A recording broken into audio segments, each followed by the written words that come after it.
Screen दिख रहा है ना? चलो, अब ये भी अपन ऑलरेडी कर चुके हैं। Transportation of goods by different mode किया था। कैसे किया था याद करो, मैंने कहा था अगर क्या करते हैं गुड्स का ट्रांसपोर्टेशन हो रहा है बाय रोड हो रहा है, अगर गुड्स का ट्रांसपोर्टेशन बाय रोड होता है तो वो एग्जेम्प्ट होता है। गुड्स का ट्रांसपोर्टेशन क्या होगा? बाय रोड होगा, एग्जेम्प्ट होगा। अभी ये एक्सेप्शन वाली चीज नहीं पढ़ी अपन ने, सिंपल सी बात बोल रहा है। जब भी क्या होता है ट्रांसपोर्टेशन ऑफ गुड्स होता है by road, it is exempt. जब भी ट्रांसपोर्टेशन इनलैंड वाटरवे के थ्रू होता है, इनलैंड वाटरवे के थ्रू भी क्या है? एग्जेम्प्ट है। तो नाम तो याद रख लो, goods transportation by road exempt, goods transportation inland waterways के थ्रू होगा तो भी क्या हो जाएगा? एग्जेम्प्ट हो जाएगा। ठीक है, लेकिन अब एक्सेप्शन में हमारा वही आ गया, क्या? Goods transportation agency. तो याद करो, गुड्स ट्रांसपोर्टेशन एजेंसी आना भी चाहिए था एक्सेप्शन में, क्योंकि इस पे क्या आता है? Reverse charge mechanism. तो ये कॉन्सेप्ट ऑलरेडी हमारा आरसीएम में कवर हुआ है कि जब भी गुड्स ट्रांसपोर्टेशन एजेंसी क्या करेगा, उन 7 लोगों को सर्विसेज प्रोवाइड करता है जो 7 कैटेगरी के हैं, तो ऑलवेज क्या आएगा? आरसीएम आएगा। तो वहां पे जीटीए में मुझे सबसे पहले आइडेंटिफाई करना होता है रिसिपिएंट कौन है। मुझे क्या आइडेंटिफाई करना होता है कि मेरा रिसिपिएंट कौन है? रिसिपिएंट वो होता है जो फ्रेट क्या करता है? पे करता है, वही मेरा रिसिपिएंट होता है। एफओबी के केस में कंसाइनी पे करता है, और सीआईएफ के केस में कंसाइनर खुद क्या करता है? फ्रेट पे करता है। फिर वो 7 कैटेगरी हैं, और जीटीए ने चूज किया है कि वो 5% पे टैक्स पे करना चाहता है, तभी रिवर्स चार्ज मैकेनिज्म का कॉन्सेप्ट लगता है। रिवर्स चार्ज मैकेनिज्म का कॉन्सेप्ट लगाते हुए बोला है लेकिन भले ही रजिस्टर्ड पर्सन है और वो टीडीएस के लिए रजिस्टर हुआ है कि जस्ट वो टीडीएस डिडक्शन करना चाहता है, तब रिवर्स चार्ज मैकेनिज्म नहीं आएगा, उसे मेगा एग्जेम्पशन में कवर किया है। फिर जीटीए सर्विस दे रहा है, जीटीए क्या कर रहा है? सर्विस दे रहा है, लेकिन ये सर्विस पता है मैम कौन सी है? उन गुड्स के रिस्पेक्ट में है जो गुड्स यहाँ पे क्या करके देख के रखे हैं कि ट्रांसपोर्टेशन ऑफ गुड्स अगर कौन करता है? जीटीए करता है।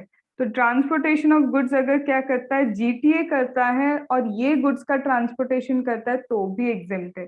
याद आ रहा है, अपन ने वही किया था कि गुड्स अगर जीटीए इन गुड्स का ट्रांसपोर्टेशन करता है तो एग्जेम्प्ट होगा, चाहे वो एग्रीकल्चर प्रोड्यूस हो, चाहे मिल्क सॉल्ट हो, ऑर्गेनिक मैन्योर हो, न्यूज़पेपर हो, रिलीफ मटेरियल हो, डिफेंस मटेरियल। सिंगल कैरेज है अगर तो क्या होगा? 1500, और सिंगल कंसाइनी अगर होगा तो 750 तक का अमाउंट है तो क्या होगा? एग्जेम्प्ट होगा। मतलब अगर ये गुड्स हैं तो भले ही अमाउंट कुछ भी हो, कोई मतलब नहीं है मुझे, लेकिन गुड्स कोई और हो तब मुझे किससे मतलब है? अमाउंट से मतलब है। गुड्स अगर ये है तो अमाउंट इररिस्पेक्टिव है, और अगर गुड्स ये नहीं है और अमाउंट ये है तो मैं क्या कर सकती हूँ? मेगा एग्जेम्पशन दे सकती हूँ। फिर बोलता है इसके अलावा अगर जीटीए सर्विस प्रोवाइड कर रहा है, किसको प्रोवाइड कर रहा है? अनरजिस्टर्ड पर्सन को प्रोवाइड कर रहा है, और वो अनरजिस्टर्ड पर्सन 7 कैटेगरी वाला भी नहीं है, तो क्या होगा? तब भी मेगा एग्जेम्पशन। क्योंकि अगर 7 कैटेगरी वाले हो अनरजिस्टर्ड पर्सन, तो तुम्हें तो आरसीएम के चक्कर में कंपलसरी क्या लेना पड़ता है? रजिस्ट्रेशन लेना पड़ता है। तो इसी कॉन्सेप्ट को हम ऑलरेडी कहाँ देख चुके हैं?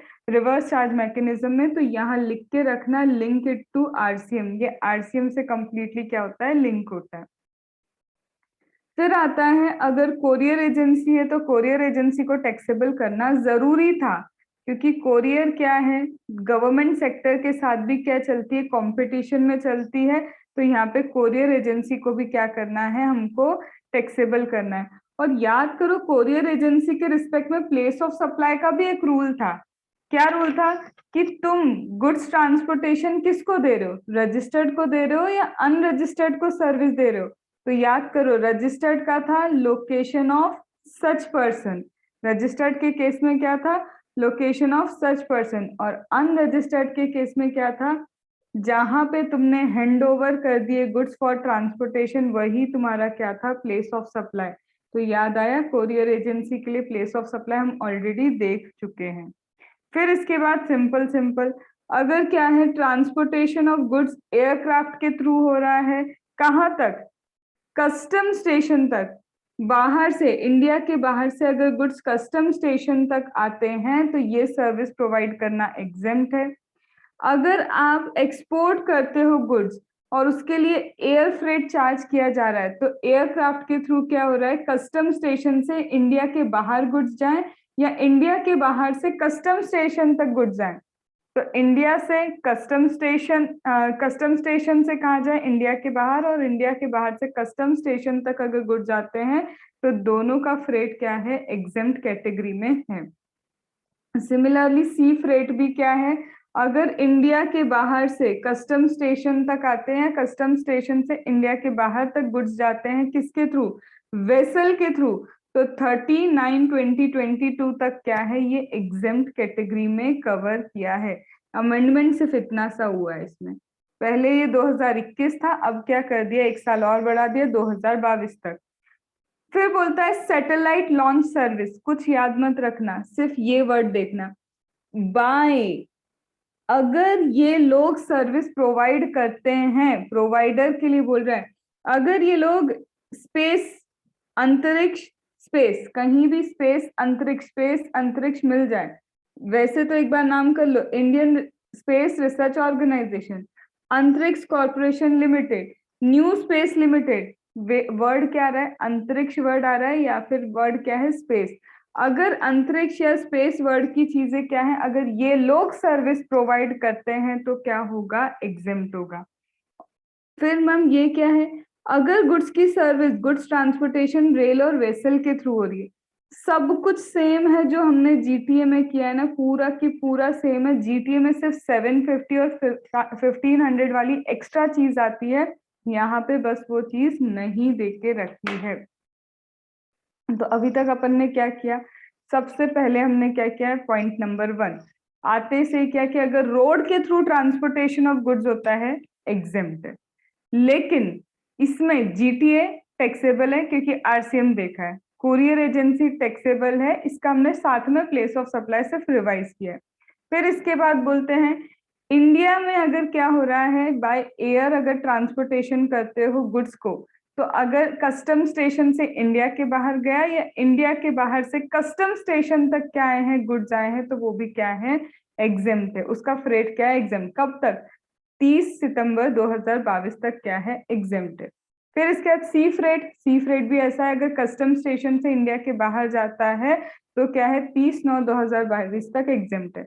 मैम सैटेलाइट लॉन्च में क्या है, सैटेलाइट लॉन्च सर्विस प्रोवाइड करना है बाय या तो अंतरिक्ष कॉर्पोरेशन है, इंडियन रिसर्च ऑर्गेनाइजेशन है, या फिर एक और जगह न्यू लॉन्च करके कुछ स्पेस का एरिया, वर्ड क्या है, स्पेस और अंतरिक्ष दिखने चाहिए, ये लोग सर्विस प्रोवाइड कर रहे हैं तो एग्जेम्प्ट है।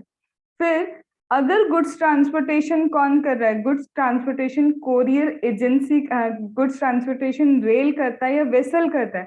अब गुड्स कौन से हैं, सबसे पहला एग्रीकल्चर, मिल्क सॉल्ट वगैरह, organic manure, newspaper, defence material, relief material, अगर ये वाली चीजें हैं तो इसको याद हम लोग ऐसे करते थे कि हमने क्या किया, बहुत अच्छा एग्रीकल्चरल प्रोड्यूस किया, क्या क्या प्रोड्यूस किया, उसमें सॉल्ट प्रोड्यूस किया, मिल्क प्रोड्यूस किया, पल्सेस प्रोड्यूस किए, कैसे प्रोड्यूस किए, ऑर्गेनिक मैन्योर डाल डाल के प्रोड्यूस किए। ये बात सब जगह फैल गई, मतलब सारे न्यूज़पेपर में आ गई। तो यहाँ पे हमको क्या हुआ, बहुत रिलीफ मिला कि वाह भैया इतना अच्छा हो गया कि हमारे लिए क्या हो गई, फैल गई बात। और इसके कारण क्या हुआ, हमको डिफेंस वाले लोगों को भी लगाना पड़ा कि भाई हमारी सिक्योरिटी करो, हम ज्यादा ही फेमस हो गए। तो ऐसे पूरे हमने लिस्ट याद की थी, एग्रीकल्चर था, कैसे किया, और मिल्क वगैरह प्रोड्यूस किया तुमने, पल्सेस प्रोड्यूस किए, किसको लेके, ऑर्गेनिक मैन्योर को। ये बात न्यूज़पेपर में आ गई, न्यूज़पेपर में आने से क्या हुआ, हमको बड़ा रिलीफ भी हुआ, लेकिन साथ में क्या चाहिए था, डिफेंस वाले लोग भी चाहिए थे। ये सारी चीज अगर रेलवे या वेसल के थ्रू होती है तो भी क्या है, एग्जेम्प्ट है। फिर इसके बाद यही चीज जीटीए अगर प्रोवाइड करेगा तो सब सेम है, लेकिन एक्स्ट्रा क्या है, 1500 सिंगल कंसाइनर और 750 सिंगल कंसाइनी, ये क्या हो जाएगा, तुम्हारा एग्जेम्प्ट हो जाएगा। फिर इसके बाद क्या है, चलो क्वेश्चन पे आ जाते हैं। आज ग्रुप स्टडी है क्या सबकी, तीन तीन लोग, चार चार लोग गए हुए। चलो, transportation of postal mail and postal bag बताओ। वैल्यू ऑफ सप्लाई निकालना है इंडियन रेलवे की। Transportation of goods by Indian railway within India. Postal mail, postal bag exempt या टैक्सेबल?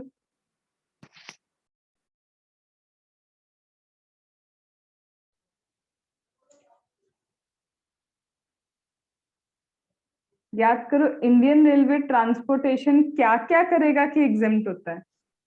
बस वही एग्जेम्प्ट है।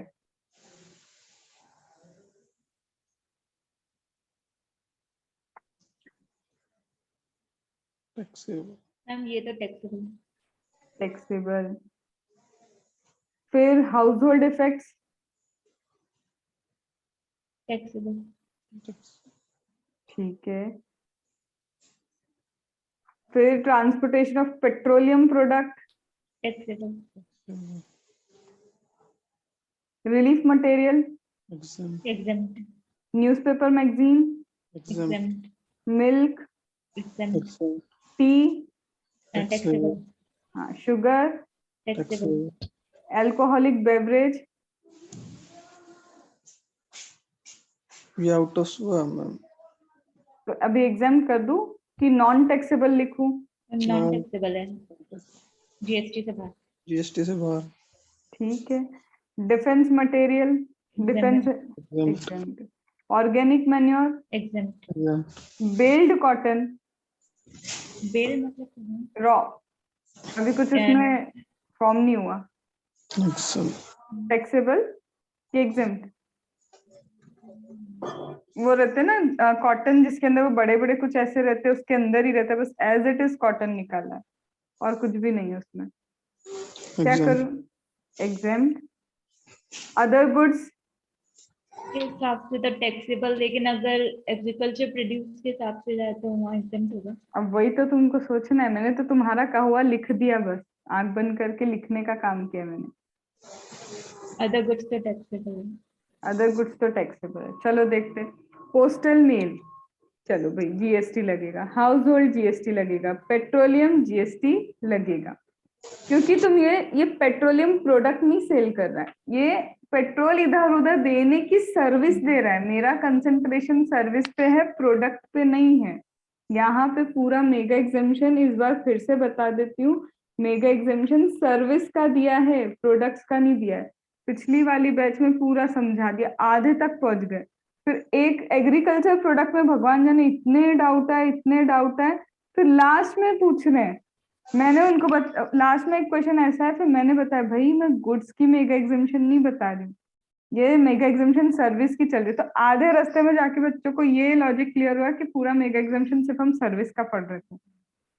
और उनके डाउट किस पे आ रहा है? एग्रीकल्चर में। मैम वीट दिया है, वीट पे तो इतना परसेंट होता है, इस पे तो इतना परसेंट होता है। फिर जाके क्लियर हुआ कि भाई यही क्लियरिटी नहीं है अभी कि मेगा एग्जामिशन सिर्फ सर्विस का है। तो यहाँ पे भी ये याद रखना, ये गुड्स कुछ भी दे रहे हो, तुम सर्विस प्रोवाइड कर रहे हो, सर्विस के लिए उन्होंने बोला ये गुड्स की सर्विस होगी तो ही एग्जाम्प्ट है। इसके अलावा कोई और गुड्स है तो तब ये मत देखना कि कौन से 5 पेट्रोलियम प्रोडक्ट है क्या है, तब ये सब चीजें मत देखना, ठीक है? मैम एक कंडीशन थी ना, वो गुड्स पे more than value of supply में था, जिसमें कंपोजिट सप्लाई में, जिसमें 25% से ज्यादा गुड्स की वैल्यू हुई तो वो एग्जाम्प्ट, कम होगी वो तो एग्जाम्प्ट होगा। एक ही वो पॉइंट है ना उसमें कि वो सब म्यूनिसिपल, वो पंचायत और म्यूनिसिपैलिटी के लिए वहां है, यहाँ बस वो नहीं है। एक ही है ना पूरे में, बस वो एक हाँ ही गुड्स से रिलेटेड है ना, बाकी सब सर्विस है। वो सब गुड्स के लिए है, किसी भी गुड्स का हो सकता है, लेकिन वो गवर्नमेंट को तुम्हें सर्विस देनी है, यहाँ पे नहीं। तो बाकी सारी जो अपन ने पढ़े हैं वो सब सर्विसेज है, बस एक इसी हाँ पॉइंट में वहाँ गुड्स है। नहीं नहीं, वो भी वो भी गुड्स, गवर्नमेंट गुड्स है। सर्विसेज।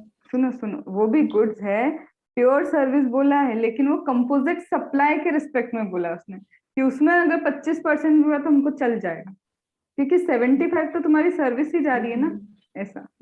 ठीक है मैम फिर इस लॉजिक से बेल कॉटन वाला था ना जो, ये भी टैक्सेबल होगा इधर। चलो देखते हैं, मेरे को तो अभी पता नहीं है, अभी तो मैं यही हूँ। रिलीफ मटेरियल ये तो तुमने बोला एग्जेम्प्ट है, सही बोला। फिर न्यूज़पेपर भी एग्जेम्प्ट है हमारा, मिल्क एग्जेम्प्ट है, जीएसटी तो टी तो वैसे ही इसने कवर नहीं किया था, टैक्सेबल है, शुगर टैक्सेबल है, बेवरेज टैक्सेबल है, डिफेंस मटेरियल एग्जेम्प्ट है तुम्हारा, ऑर्गेनिक मैन्योर ये हो गया, बेल कॉटन, इसीलिए क्या हो जाएगा टैक्सेबल, क्योंकि हमें फोकस करना है कि ये गुड्स इन्होंने क्या करने चाहिए, इन गुड्स की सर्विस होनी चाहिए। तो इस पे यहाँ पे हम इसको वो एग्रीकल्चर प्रोड्यूस लेके नहीं जाएंगे, ठीक है। फिर अदर गुड्स मतलब तो वैसे ही इस क्वेश्चन में मतलब सिर्फ अपन को जो ये ट्रांसपोर्टेशन हो रहा है उसी से रिलेटेड बस लगाना हाँ, है। इन्होंने तो देखो बाकी पिछले मेगा एग्जामिशन में दिया ही क्या, इन्हीं चीजों का ट्रांसपोर्टेशन रेलवे और वेसल के थ्रू होना चाहिए। तुम सिर्फ रेलवे याद मत रखना, वेसल के थ्रू भी अगर इन चीजों का ट्रांसपोर्टेशन हो रहा है तो एग्जेम्प्ट है। तो मैं वही तो बोल रही हूँ, मेगा एग्जामिशन में you have to pick exactly, rail बोला है तो रेल, वेसल तो वेसल, बस वो वर्ड्स तुम्हारे जोड़ने हैं तुमको, बाकी हिंदी है सब, वो वर्ड्स दिमाग में बैठ गए तो टू बाय किसको दिया है, किसने लिया, क्या सर्विस है, कंडीशन, वो एग्जैक्टली बस वही है मेगा एग्जामिशन। इसके रटने की कोशिश मत करो, इसको बस नंबर ऑफ टाइम रिवाइज करना है, ठीक है। मैम इसने अल्कोहलिक बेवरेज में टैक्सेबल किया है। हाँ, फ्लेक्सिबल है। तो अब अल्कोहल तो बाहर होता है ना जीएसटी से। अभी देखो फिर वही चीज आ गई, देखो ले दे के वहीं पे आ गए अपन। अच्छा बेवरेजेस के खाने दो सर्विस। बेवरेजेस नहीं, इसने बोला है रेलवे के थ्रू इन्हीं गुड्स को ट्रांसपोर्ट करना जो उसने दिए। अब उसने उन गुड्स को छोड़ के कोई भी गुड्स दिए हों, वो एग्जेम्प्ट नहीं है, उन सब पे टैक्स लगेगा। उस सर्विस पे टैक्स लग रहा है, ये उस सर्विस पे, ठीक है। Yes ma'am. समझ में आया दीपक तुमको भी कि this is a tax on that service, not on that good.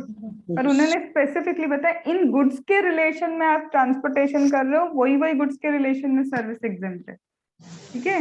Yes ma'am. चलो ये क्लास में भी वही हो रहा है, ठीक है, मतलब सब नॉर्मल है। अब मैं अगर लिख दूं एयरक्राफ्ट के थ्रू तुम ये चीजें कर रहे हो ट्रांसपोर्ट, तो एग्जाम की टैक्सेबल।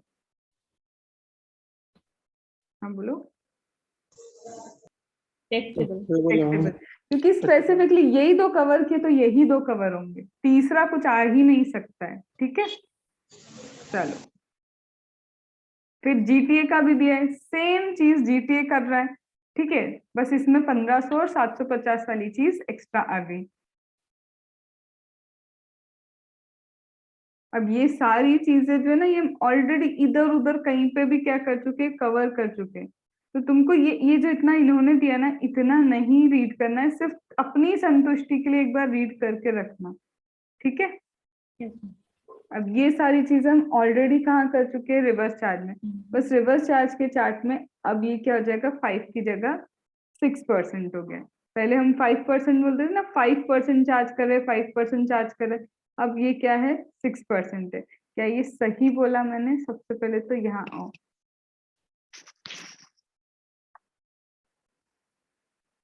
नो मैम, वो 6% वो 12% वाला पॉइंट है। ये 6+6 है। सीजीएसटी तुम्हें अगर 12 बोलो तो सीजीएसटी 6 होता है, एसजीएसटी कितना होता है, 6% होता है, ठीक है।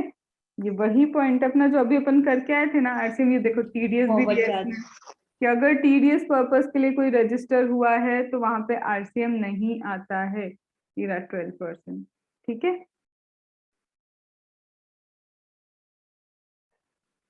अब ये वाला question you have to do in homework, ये करके रखना 13th वाला, और बिना देखे। इजी है, बहुत इजी है, बस उसको लिख के रखना पूरा। क्या ये याद है? सर्विस अगर जीटीए प्रोवाइड कर रहा है अनरजिस्टर्ड पर्सन को, और ये अनरजिस्टर्ड पर्सन ये 7 कैटेगरी वाले नहीं होने चाहिए, क्योंकि अनरजिस्टर्ड पर्सन अगर ये 7 कैटेगरी के हैं तो हम इनको बोलेंगे भाई आरसीएम लगता है, तुम्हें कंपलसरी क्या होना पड़ेगा, रजिस्टर्ड होना पड़ेगा। फिर सर्विस अगर जीटीए प्रोवाइड कर रहा है उन पर्सन को जो कहाँ रजिस्टर्ड है, टीडीएस पर्पस के लिए रजिस्टर्ड है, तो भी क्या नहीं लगेगा, तुम्हारा मेगा एग्जामिशन आएगा, आरसीएम में कवर नहीं होगा। तो क्या तुम्हें रिवीजन में समझ में आया how to link RCM with your GTA का सर्विस, और कैसे मेगा एग्जामिशन पूरी तरह आरसीएम से ही जुड़ा हुआ है, ठीक है। अब छोटी छोटी चीजें, बैंकिंग सर्विस, अगर आरबीआई सर्विस प्रोवाइड करता है, क्या लिखा है, बाय आरबीआई, एग्जेम्प्ट होगा। और लिख लो टू आरबीआई हुआ तो लिखा ही है टू आरबीआई, तो कवर ही नहीं किया, मतलब टू आरबीआई पे क्या लगेगा, जीएसटी लगेगा। तुम्हें सिर्फ समझना है कहाँ इसने बाय बोला है तो सिर्फ बाय है, बाय की जगह अगर टू हो गया तो वो टैक्सेबल हो जाता है। इन्होंने जो वर्ड लिखे हैं एग्जैक्ट वो वर्ड अगर तुमको पूरे सेंटेंस में मिलते हैं तो एग्जाम, उसमें से एक भी इन्होंने हेरा फेरी कर दी तो वही चीजें क्या हो जाती है, टैक्सेबल हो जाती है। ठीक है, बस टैक्सेबल में ये देखना कहीं आरसीएम से तो कुछ नहीं जुड़ा हुआ है, तो तुम तब आरसीएम लगाओगे, अदरवाइज फॉरवर्ड लगा के ही टैक्सेबल करके आना। फिर बोलता है अगर सर्विस कौन सी है, डिपॉजिट एक्सटेंड करने की, लोन एंड एडवांस देने की, या foreign exchange foreign currency sale या परचेस करने की। तो बोलता है अगर आप डिपॉजिट एक्सटेंड करते हो, लोन देते हो, या फिर क्या करते हो फॉरेन करेंसी, बैंक से खरीद रहा है, डीलर से खरीद रहा है, या बैंक डीलर से खरीद रहा है, मतलब आपस में ही इनके ट्रांजेक्शन चल रहे, बैंक के अंदर फॉरेन करेंसी सेल परचेस हो रही है, डीलर से खरीद रहा है, या फिर क्या है बैंक डीलर से खरीद रहा है, इन लोगों के खरीदे बेचे पे कुछ भी क्या नहीं आएगा, जीएसटी नहीं आएगा। आप डिपॉजिट बढ़ाते हो, लोन देते हो किसी को, लोन देना क्या है, लोन देना इज ट्रांजैक्शन ऑफ मनी। मैं तुम्हें 10 लाख रुपीज उधार दे रही हूँ, it is nothing that is transaction in money. तो ट्रांजैक्शन इन मनी के केस में क्या है, loans and advance, deposit extend करना, ये सब क्या है, इस पे जीएसटी नहीं लगेगा। लेकिन इसमें अगर मैम हमने इंटरेस्ट चार्ज किया तो, डिस्काउंट दिया तो इन्होंने स्पेसिफिकली बोल के रखा है अगर लोन देते हो, लोन के रिस्पेक्ट में इंटरेस्ट लेते हो तो क्या नहीं लगेगा, जीएसटी नहीं लगेगा। तो देखो याद करो, मैंने तुमको बताया था कौन सी डेफिनेशन, सर्विस की डेफिनेशन। सर्विस की डेफिनेशन में था ट्रांजैक्शन इन मनी, सर्विस भी नहीं है लेकिन उसके लिए एडिशनल कंसिडरेशन अगर कुछ चार्ज करते हो तो वो सर्विस है। तो हाँ ये सर्विस तो है, लेकिन ये सर्विस को आगे इन्होंने बोल दिया कि हमने क्या किया है, इंटरेस्ट लेना भी सर्विस है, लेकिन उसको हमने यहाँ कहाँ कवर कर दिया, मेगा एग्जाम्शन में कवर करके बोल रहे कि इंटरेस्ट या डिस्काउंट अगर होता है तो क्या नहीं है, तुमको टैक्स नहीं लगेगा। या फिर बैंक से, डीलर से, या बैंक डीलर से अगर क्या करता है, सेल परचेस करता है फॉरेन करेंसी, तब भी क्या नहीं लगेगा, तुमको जीएसटी नहीं लगेगा। अब ये चीज कहाँ काम आएगी, ये एक सर्कुलर तुम्हारा, अभी हम यही वाला सर्कुलर जब कंपोजिशन स्कीम करेंगे तब यही वाला सर्कुलर वहां पे हमको क्या करना है, फिर से करना है, जहां पे स्पेसिफिकली कंपोजिशन में तुमको रीजन समझ में आएगा कि ये इंटरेस्ट को एग्जेम्प्ट करने का रीजन क्या है। यहाँ पे लिख लो, यही वाले जो अदर एस्पेक्ट है ना, ये तुम्हारे कंपोजिशन स्कीम में क्लियर होंगे कि क्यों कंपोजिशन स्कीम के कारण इसको यहाँ पे एग्जाम करके रखा है, इसका होलसेल रीजन ही कंपोजिशन स्कीम है। तो ये हमारा लिंक कहाँ जाएगा, ये सर्कुलर का लिंक सीधे कंपोजिशन स्कीम में लिख के रख लो, ताकि वहां पर जब पढ़ लो तब तुम इसको रीड करोगे तो सारी अंडरस्टैंडिंग आ जाएगी। मैम इसके अलावा कोई लेट फीस चार्ज कर ले, इसके अलावा कोई एडमिनिस्ट्रेशन चार्जेस ले ले, भाई सीधे सिर्फ इंटरेस्ट एंड डिस्काउंट बोला है एग्जेम्प्ट होगा, सिर्फ इंटरेस्ट सिर्फ डिस्काउंट एग्जेम्प्ट होगा, इसके अलावा तुम कितने भी तरह के क्या लो चार्जेस लेते रहो, सब कुछ क्या होंगे, टैक्सेबल होंगे, क्योंकि उससे एग्जेम्प्ट नहीं किया है। ओनली इंटरेस्ट, ओनली डिस्काउंट, या फिर कोई चीज इसी के नेचर की हो, नाम अलग हो, नेचर वही है बस नाम से कुछ और पुकार रहे हो, तभी क्या होगा, एग्जेम्प्ट होगा, otherwise everything will be taxable. जैसे रिवर्स रेपो रेट, अरे रिवर्स रेपो रेट भी इंटरेस्ट ही होता है। रिवर्स रेपो रेट पढ़ा है ना सीपीटी के जमाने में, वो भी होता तो इंटरेस्ट ही है, तो वो एग्जेम्प्ट है वहां पे, लेकिन आरबीआई लोन देती है बैंक को, और बैंक क्या करता है, आरबीआई से लोन लेता है, वहां पे रेपो रेट और रिवर्स रेपो रेट चलता है तो इंटरेस्ट ही ना, भले ही तुम उसको रेट बोल रहे हो, नेचर क्या है उसका, इंटरेस्ट का नेचर है, वो क्या होगा, एग्जेम्प्ट होगा। तो इन शॉर्ट इंटरेस्ट या डिस्काउंट, या फिर कोई भी नाम अलग ले लो, लेकिन नेचर तो क्या है उसका, इंटरेस्ट का ही है, नेचर तो उसका क्या है, डिस्काउंट का ही है, वो क्या हो जाएगा तुम्हारे लिए, एग्जेम्प्ट हो जाएगा। जैसे ये एग्जाम्पल इन्होंने अलग अलग दिए हैं, रिवर्स रेपो रेट, फिर ये बोलते हैं collateralised borrowing and lending obligation transaction, तो यहाँ पे बोलता है ये जो collateralised borrowing lending obligation transaction है, the borrowing bank pays an amount as a consideration to lending bank for the fund provided by it for short term। हुआ क्या, तुम खुद ही देखो, एक बोरोविंग बैंक दूसरे बैंक को क्या दे रही है, कंसिडरेशन दे रही है, क्योंकि शॉर्ट टर्म तुमने हमको थोड़ा पैसा दिया। भाई तुम भले ही उसको कंसिडरेशन बोलो, कहीं ना कहीं ये कंसिडरेशन इंटरेस्ट को ही तो रिप्रेजेंट कर रहा है। भले ही बैंक बैंक के बीच में उधारी चल रही है, तो ये इंटरेस्ट ही ना, तो भी क्या होगा, ये एग्जाम। तो इन शॉर्ट नेचर देखना है, नाम नहीं देखना। नेचर अगर इंटरेस्ट या डिस्काउंट का है तो वो एग्जाम ही होगा। कई बात समझ में आई? मैम ये भले बैंक के बीच में ट्रांजैक्शन है या पर्सनल लोन है, सब में अगर हाँ, इंटरेस्ट क्योंकि और देखो, डिस्काउंट नेचर। जब इन्होंने इंटरेस्ट एंड डिस्काउंट बोला तब ये थोड़ा ना बोला लेने वाला पर्सन कौन है, देने वाला कौन है। उन्होंने सिर्फ ये बोला है सर्विस का नेचर सिर्फ क्या है, आप डिपॉजिट एक्सटेंड करते हो, लोन देते हो, या फिर क्या करते हो। फॉरेन एक्सचेंज के लिए बताया किन के बीच में होना चाहिए, पर लोन और एडवांस के बीच में पर्सन ही नहीं स्पेसिफाई किया, तो किसी भी पर्सन के से उसमें ये ट्रांजेक्शन हो सकता है। ठीक है, ओके मैम। चलो फिर इसके बाद, अरे यार ये डबल डबल है, फिर से डबल है। हाँ, अब देखो जितने अलग अलग देते जा रहे, सिक्योरिटाइजेशन ट्रांजैक्शन। भाई सिक्योरिटाइजेशन ट्रांजैक्शन, सिक्योरिटी रखना, ये कहाँ कवर किया है? आप असेट क्या रखते हो, गिरवी रखते हो, वो कहीं पे कवर किया है क्या? उस पे कोई लगने वाले चार्जेस, जैसे डॉक्यूमेंटेशन लगता है, लोन जब भी लेते हो डॉक्यूमेंटेशन चार्जेस आते हैं। Documentation charges are not in the nature of interest, वो डिस्काउंट भी नहीं है, वो तो क्या होगा, जीएसटी लगेगा। तो इन शॉर्ट ये इतनी सारी चीजें किस चीज के लिए दिए? तुमको नेचर पहचानना है कि इंटरेस्ट का नेचर है, डिस्काउंट का है, कोई अदर ही एक्सपेंस चल रहा है। अदर पे क्या होगा, टैक्स लगेगा, और जिसपे इंटरेस्ट का या डिस्काउंट का नेचर आ गया वो क्या हो जाएगा, तुम्हारा एग्जेम्प्ट हो जाएगा। देखो, एक्सटेंड कर रहे हैं हाउसिंग लोन अपने कस्टमर के लिए, क्या एक्सटेंड किया, लोन। खुद ही ने बोल दिया लोन क्या किया, एक्सटेंड किया है। तो बताओ, एक्सटेंशन ऑफ लोन, क्या ये मैं वैल्यू ऑफ सप्लाई में कंसिडर करूं? यस कर लूं? मैम। Yes ma'am. चलो देख लेते, taxable. Processing fees collected from it customer, ये भी टैक्सेबल होगा। ये भी taxable. Commission collected from customer on bank guarantee,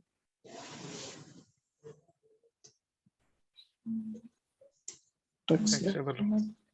ये भी taxable. Taxable. Interest income on credit card, ये एग्जाम इंटरेस्ट। टैक्सेबल है। अच्छा एक का एग्जेम्प्ट है, दो का टैक्सेबल है। Interest received on housing loan,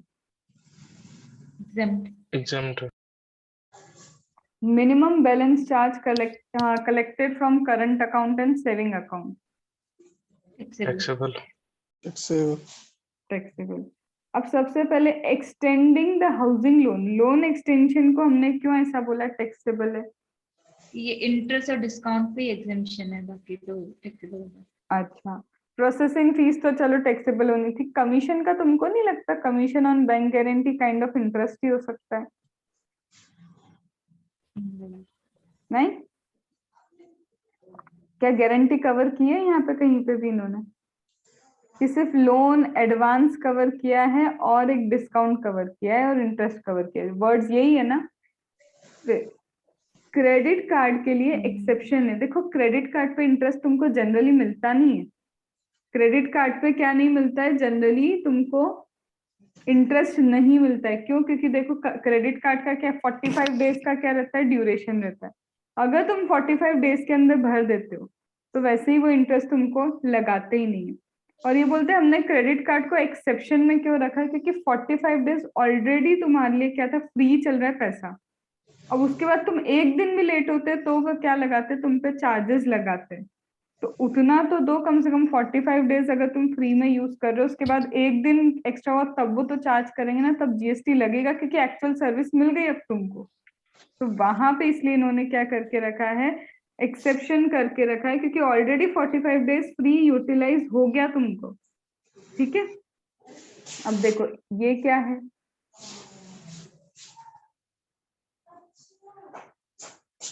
why it is नील। चलो ये तुम्हारा जो जो सही है उसको तो कर दे, ये सही है, सही, ये टैक्सेबल। इसका मेरे को समझो यहाँ नील क्यों लिखा है।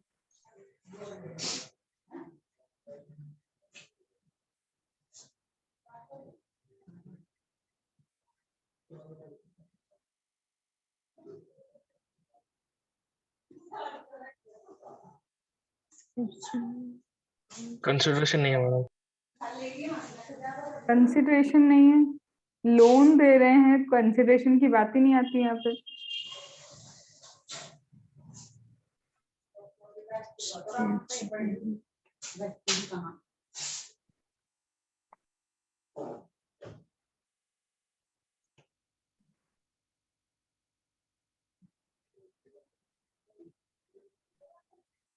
बताओ, लोन दे रहे हो ना तुम, तो कंसिडरेशन की तो दूर दूर तक बात ही नहीं है। अरे भाई, giving of loan is transaction in money, and transaction in money is never supply of goods, never supply of service. इसलिए यहाँ पे वैल्यू कैसे लिख सकते हो? ठीक है, डन। प्रीति, तुमको समझ में आया? इसका नेटवर्क बहुत जा रहा है। प्रीति, चलो, अब ये सिर्फ नाम याद रखने वाली चीज है। सर्विस अगर प्रोवाइड कर रहे हो, किसको? सर्विस अगर प्रोवाइड कर रहे हो बेसिक सेविंग बैंक अकाउंट खुलवाने की, सेविंग बैंक खुलवाने के लिए अगर क्या कर रहे हो, सर्विस प्रधानमंत्री जनधन योजना की प्रोवाइड कर रहे हो, तो प्रधानमंत्री जनधन योजना में लोगों के अकाउंट खुलवाने की सर्विस अगर प्रोवाइड की जाती है, एग्जेम्प्ट है। Ma'am, credit card, debit card या फिर other payment services, credit card, debit card, मतलब कोई भी पेमेंट कार्ड यूज करके हम अगर क्या कर रहे हैं, 2000 रुपए पर डे क्या कर रहे हैं, 2000 रुपए पर ट्रांजेक्शन का स्क्रैच करते हैं, तो वो चलेगा। वो स्कैन 2000 के अमाउंट का होना चाहिए। तो बोलता है सर्विस अगर बैंक प्रोवाइड कर रही है किसी भी पर्सन को for the settlement of amount up to 2000। अब ध्यान से सुनो, मैं कस्टमर हूं, मैं किसी शॉप पे गई, वहां पे मैंने मेरा कार्ड क्या कर दिया, स्कैन कर दिया, मैं उसको 2000 का पेमेंट करके आ गई। हम दोनों के बीच में जीएसटी लगेगा। शॉपकीपर जो गुड्स मुझे बेच रहा है उस पे वो जीएसटी लगाएगा। यहाँ पे ये बात हमारे और कस्टमर की नहीं हो रही है। यहाँ पे शॉपकीपर अब क्या करता है, डे एंड पे सेटलमेंट करता है ना, पेटीएम में जो पैसा मिला, अकाउंट में जो पैसा मिला, उसका सेटलमेंट होता है डे एंड पे। तो बोलते हैं जब बैंक इस पेमेंट का सेटलमेंट कर रही होगी तो पर ट्रांजेक्शन जो भी 2000 तक होंगे ना, उस पे जीएसटी नहीं लगेगा। तो डोंट गेट कंफ्यूज कि कस्टमर जब शॉपकीपर को पे कर रहा है तो 2000 के ट्रांजेक्शन पे जीएसटी नहीं लगेगा, नहीं, वो तो गुड्स बेच रहा है, गुड्स पे तो वो जीएसटी लगाएगा ना। पर जब शॉपकीपर और बैंक क्या करता है, बैंक से सेटलमेंट करवाता है पर डे, तो वहां सप्लाई ऑफ सर्विस और वहां पे पर डे 2000 तक के ट्रांजेक्शन पे कोई भी जीएसटी नहीं लगेगा। क्या ये बात समझ में आई कि दोनों में फर्क है? ठीक है। फिर इसके बाद अब सर्विस अगर फाइनेंशियल इंटरमीडियरी प्रोवाइड कर रहा है आईएफएससी एसईजेड में, इंटरनेशनल फाइनेंशियल सर्विस सेंटर में, अगर कोई भी फाइनेंशियल सर्विसेज प्रोवाइड करता है फाइनेंशियल इंटरमीडियरी, बस तुमको ये नाम ही याद रखना है। सर्विस अगर इंटरमीडियरी फाइनेंशियल सर्विस प्रोवाइड कर रहा है, कहाँ पे? एसईजेड यूनिट के अंदर आईएफएससी जो सेंटर है, मेरे एसईजेड यूनिट में आईएफएससी सेंटर जो है, अगर वो सर्विसेज प्रोवाइड करता है वो एग्जेम्प्ट होगी। आईएफएससी को वैसे भी इन्होंने क्या दिया है, हर जगह बहुत इंपॉर्टेंट दिए, डीटी में तो हर जगह देखोगे कि आईएफएससी को क्या है, कम रेट पे लेते हैं। तो बोलते हैं अगर यही आईएफएससी एसईजेड यूनिट के वहां पे है और फाइनेंशियल सर्विसेज प्रोवाइड करता है, ये भी क्या है, एग्जेम्प्ट है। अब ये जो लाइफ इंश्योरेंस की बात आती है, इसमें सिर्फ नाम याद रखो। अगर लाइफ इंश्योरेंस सर्विस किसने ली है, नेशनल पेंशन सिस्टम क्या करता है, ये प्रीमियम देता है, तो बोलता है service of life insurance provided by national pension system. अगर अपने ही एम्प्लॉयज के लिए लाइफ इंश्योरेंस लेता है, आर्मी, नेवी, एयरफोर्स ये अपने मेंबर्स के लिए लाइफ इंश्योरेंस प्रोवाइड कर रहे हैं। कोस्टल गार्ड वाले अपने, जहाँ पे जो कोस्टल गार्ड पे लोग काम करते हैं उसके लिए सर्विस प्रोवाइड कर रहे लाइफ इंश्योरेंस की, या फिर आर्म्ड फोर्स वाले अपने लोगों के लिए लाइफ इंश्योरेंस लेते। इन शॉर्ट, कहाँ कहाँ पे हमारी आर्मी है, लैंड पे भी आर्मी है, हवा में भी आर्मी है, पानी में भी आर्मी है। पेंशन, नेशनल पेंशन स्कीम, मतलब जहां जहां गवर्नमेंट सेक्टर है वो लोग अगर लाइफ इंश्योरेंस का सर्विस अपने एम्प्लॉय को प्रोवाइड करते हैं, या नेवी को प्रोवाइड करते हैं, या कोस्टल को प्रोवाइड करते हैं, या एयरक्राफ्ट वालों को प्रोवाइड करते हैं, सब कुछ एग्जेम्प्ट है, क्योंकि ऑलरेडी वो हमारे देश के लिए लड़ रहे हैं। तो कम से कम उनके लिए जो लाइफ इंश्योरेंस लिया गया है उसको तो एग्जेम्प्ट कर ही सकते हैं ना। फिर उसके बाद लाइफ इंश्योरेंस जहाँ पे तुमको जीवन बीमा दिख जाए, जैसे बीमा योजना, फिर से बीमा योजना, फिर से बीमा योजना, फिर से बीमा योजना, प्रधानमंत्री मिल जाए या बीमा योजना मिल जाए, वर्ड क्या ढूंढोगे? या तो बीमा योजना लिखा मिलेगा तुमको, या फिर क्या मिलेगा, बीमा योजना की जगह प्रधानमंत्री मिलेंगे।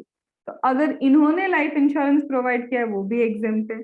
बस एक याद रखना, माइक्रो इंश्योरेंस प्रोडक्ट, आईआरडीए का माइक्रो इंश्योरेंस प्रोडक्ट का कवर मैक्सिमम 2 लाख तक का है तो एग्जेम्प्ट है, लेकिन आईआरडीए का यही इंश्योरेंस प्रोडक्ट का अगर 5 लाख कवर है तो वो टैक्सेबल है। तो सिर्फ लाइफ इंश्योरेंस में या तो बीमा वर्ड ढूंढोगे या प्रधानमंत्री वर्ड ढूंढोगे, और 2 लाख का कवर वाला आईआरडीए का लाइफ माइक्रो इंश्योरेंस क्या है, एग्जेम्प्ट है। फिर नाम याद रखो, ईएसआई अगर सर्विस प्रोवाइड करता है अपने एम्प्लॉय को, ईपीएफ सर्विस प्रोवाइड करता है, कोल माइन वाला प्रोविडेंट फंड है, नेशनल पेंशन स्कीम है, आईआरडीए सर्विस प्रोवाइड करता है, SEBI service, are you getting, जो रिनोन्ड ऑर्गेनाइजेशन है, सेबी एक रिनोन्ड ऑर्गेनाइजेशन है, आईआरडीए रिनोन्ड ऑर्गेनाइजेशन है, national pension fund, provident fund हो गया, ईपीएफ हो गया, ईएसआई हो गया, ये सब अपने एम्प्लॉय के लिए कुछ भी काम करते हैं, क्या होगा, ये सारी चीजें कौन सी है, सर्विस प्रोवाइडेड। ये लोग अगर सर्विस प्रोवाइड करते हैं अपने एम्प्लॉय को तो क्या है, एग्जेम्प्ट है। सेबी स्टॉक एक्सचेंज को सर्विस प्रोवाइड करता है, क्या है, एग्जेम्प्ट है। फिर जनरल इंश्योरेंस में सिर्फ एक बार इतना सा क्रक्स बताऊंगी, लाइफ इंश्योरेंस में बीमा मिलेगा, लाइफ इंश्योरेंस में जीवन बीमा मिलेगा तो समझ में आएगा ना कि जीवन का बीमा है, या फिर प्रधानमंत्री जीवन बीमा योजना, प्रधानमंत्री में भी जीवन बीमा है। लेकिन जब तुम जनरल इंश्योरेंस पढ़ोगे तो तुम्हें समझ में आएगा वो लाइफ के लिए नहीं होता है, पढ़ के ही तुम देखो समझ में आएगा कि लाइफ के इंश्योरेंस नहीं चल रहा है। अब देखो, हट इंश्योरेंस, हट कौन सा है, मार्केट के लिए, तुम्हारा मार्केट है, हट इंश्योरेंस उसके लिए है। फिर कैटल का इंश्योरेंस, फिर तुम्हारा इंश्योरेंस ऑफ ट्राइबल्स, ये तुम समझ रहे हो, ये सारे लाइफ इंश्योरेंस नहीं, अदर देन लाइफ इंश्योरेंस जो भी इंश्योरेंस है वो सारे क्या है, तुम्हारे एग्जेम्प्ट है। तो जनरल इंश्योरेंस का तुम नाम नहीं याद रखोगे, तुमको देख के ही समझ में आएगा जो चीज लाइफ इंश्योरेंस नहीं है वो जनरल इंश्योरेंस है। तो वो सब कुछ क्या करके रखा है, एग्जेम्प्ट करके रखे, सारे जनरल इंश्योरेंस को क्या किया, एग्जेम्प्ट। और इतना डीपली वो तुमको टेस्ट नहीं करेंगे कि जो चीजें यहाँ नहीं दी गई होंगी तुमको नया कोई भलता नाम बना के पूछेंगे कि बताओ है कि नहीं। ऑब्वियसली ऐसी चीजें टेस्ट नहीं की जाती है। तो जो चीज लाइफ इंश्योरेंस नहीं है वो जनरल है, और जनरल के नाम पे क्या होगी, एग्जेम्प्ट होगी। फिर अगर री इंश्योरेंस होता है, री इंश्योरेंस हो या फिर जनरल इंश्योरेंस का भी क्या कर रहे हो तुम, री इंश्योरेंस कर रहे हो। देखो, जहां जहां लाइफ इंश्योरेंस है, लाइफ इंश्योरेंस का हर जगह री इंश्योरेंस करना भी एग्जेम्प्ट है। तो चाहे तुम इंश्योरेंस लो या उस इंश्योरेंस का री इंश्योरेंस हो या फिर क्या हो, जनरल इंश्योरेंस हो, सब कुछ एग्जेम्प्ट है। ईपीएफ वाले सर्विस दें, ईएसआई वाले सर्विस दें, नेशनल पेंशन स्कीम वाले सर्विस दें, सेबी सर्विस दें, आईआरडीए सर्विस दे, सब कुछ क्या है, एग्जेम्प्ट है। आर्मी वाले लाइफ इंश्योरेंस ले, नेवी वाले ले, कोस्टल गार्ड्स वाले इंश्योरेंस ले, या फिर तुम्हारा क्या है, प्रोविडेंट फंड हो, सब कुछ क्या है, इन सब के लाइफ इंश्योरेंस भी एग्जेम्प्ट है। तो आर यू गेटिंग, इसमें सिर्फ वर्ड याद रखना है, जहाँ सेबी है सिर्फ सेबी याद रखना है, जहाँ पे आईआरडीए में आईआरडीए ही याद रखना है। ये सिर्फ वर्ड याद रखने वाली सर्विसेज हैं, ठीक है। फिर पेंशन स्कीम में अटल योजना की पेंशन स्कीम, सिर्फ अटल योजना याद रखना, एग्जाम्प्ट है। यहाँ बाय बाय कुछ भी नहीं है, टू नहीं है, बाय नहीं है, कुछ भी नहीं है इन सर्विसेज में, इनमें सिर्फ नाम है, अटल पेंशन योजना एग्जाम्प्ट है। फिर यहाँ पे कंट्रीब्यूशन कर रहे हैं किसमें, pension scheme of state government, state government की पेंशन स्कीम। अब तुम्हें दिख रहा है कौन दे रहा है, क्या दे रहा है, नहीं, सिर्फ contribution pension scheme of state government में होना चाहिए, एग्जेम्प्ट है। ये सारी सर्विस जो यहाँ तक 80 तक चल रही थी अभी तक, इसमें सिर्फ नाम है, टू भी नहीं है, बाय भी नहीं है, सिर्फ नाम काम आएगा और उसी से तुम्हारा एग्जाम्शन स्टार्ट हो जाएगा। ठीक है, अब आते हैं फिर से इस पे। अब ये फिर से क्या हो गई, थोड़ी थोड़ी काम की चीजें स्टार्ट हो गई। अब देखो फिर से, अरे यार इसमें ये फिर है ना, ये रिपीटेड है, ये पेज फिर से रिपीट हुआ है। और सुनो, 81 पे दिया है, अब फिर कौन सर्विस प्रोवाइड कर रहा है इंपॉर्टेंट है, कौन सर्विस ले रहा है ये इंपॉर्टेंट है। अब यहां से बोलता है service by following person, service by following person in respective capacity, business facilitator, business corresponding. Service देने वाला कौन है, फैसिलिटेटर है, लेने वाला कौन है, बैंकिंग कंपनी। यही होने चाहिए, सर्विस लेने वाला कौन होना चाहिए, बैंकिंग कंपनी, और देने वाला कौन होना चाहिए, फैसिलिटेटर। कौन सी सर्विस दे रहे हैं, रूरल एरिया ब्रांच वालों को सर्विस दे रहे हैं अकाउंट ओपन कराने से रिलेटेड या किसी अकाउंट से रिलेटेड। तो यहाँ ये भी पता है कि सर्विस लेने वाला कौन है, सर्विस देने वाला कौन है, और कौन सी सर्विस है ये भी दिया है। तो लेने वाला बैंक होगा, देने वाला बिजनेस फैसिलिटेटर या करस्पॉन्डेंट होगा, और सर्विस रूरल एरिया में जो अकाउंट होते हैं उनसे रिलेटेड ही सर्विस देनी है, तो क्या होगा, एग्जेम्प्ट होगा। फिर इसके बाद दूसरा क्या बोलते हैं, कोई भी पर्सन, अभी इसको छोड़ रही हूं मैं अभी के लिए, तो बोलते हैं यही बिजनेस फैसिलिटेटर या करस्पॉन्डेंट इंश्योरेंस कंपनी को भी अगर सर्विस देते तो भी एग्जेम्प्ट है। तो एक तो सर्विस देंगे बैंकिंग कंपनी को रूरल एरिया में, एग्जेम्प्ट। अगर यही लोग सर्विस देते इंश्योरेंस कंपनी को रूरल एरिया में, एग्जेम्प्ट। या फिर कोई इंटरमीडियरी है, या फिर कोई क्या है, इंटरमीडियरी है, वो बिजनेस फैसिलिटेटर को सर्विस प्रोवाइड कर रहा है, किस चीज के लिए, रूरल एरिया में अकाउंट ओपन कराने से रिलेटेड। मतलब समझो इसका, बोलते हैं देखो सबसे पहले बिजनेस फैसिलिटेटर किसको सर्विस प्रोवाइड करेगा, बैंकिंग कंपनी को, रूरल एरिया में, एग्जाम। बिजनेस करस्पॉन्डेंट भी अगर यही सर्विस बैंकिंग कंपनी को देता है रूरल एरिया में, एग्जाम। दूसरा, बिजनेस फैसिलिटेटर या करस्पॉन्डेंट इंश्योरेंस कंपनी को सर्विस देता है, वो भी क्या है, एग्जाम टू रूरल एरिया की। लेकिन अब बात सिर्फ फिर से बैंक वाले पे जा रही, अब बात सिर्फ किस पे जा रही है, बैंक वाले पे।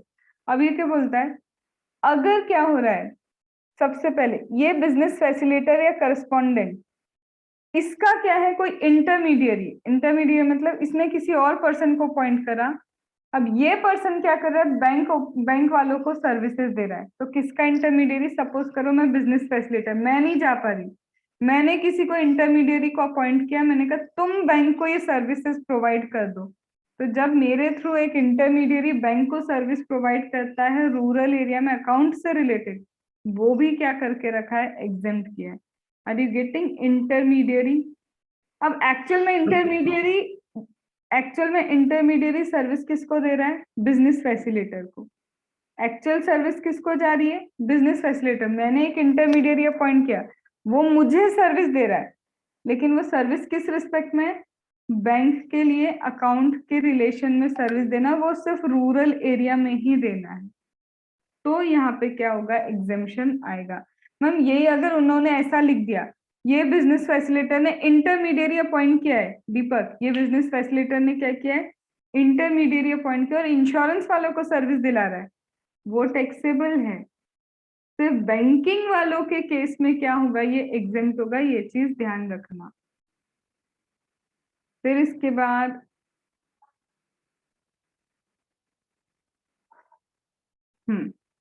अब ये जैसा कि अपन ने बोला है कि ये जहाँ पे लॉन्ग टर्म लीज वाला है, इसका एक अपना पूरा पार्ट है। इसको time of supply, reverse charge mechanism, value of supply, सबसे हमको क्या करना है, जोड़ के पढ़ना है। तो इसको भी अभी के लिए एक 82 पे और एक और जगह मैंने इसके लिए तुमको लगवाया था TTRFS फ्लोर स्पेस को।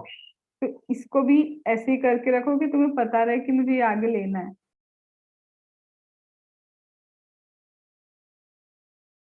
आ गई लीगल सर्विस काम की, उसको स्टिकी नोट लगा लो, फिर ये वाला लीगल सर्विस करें।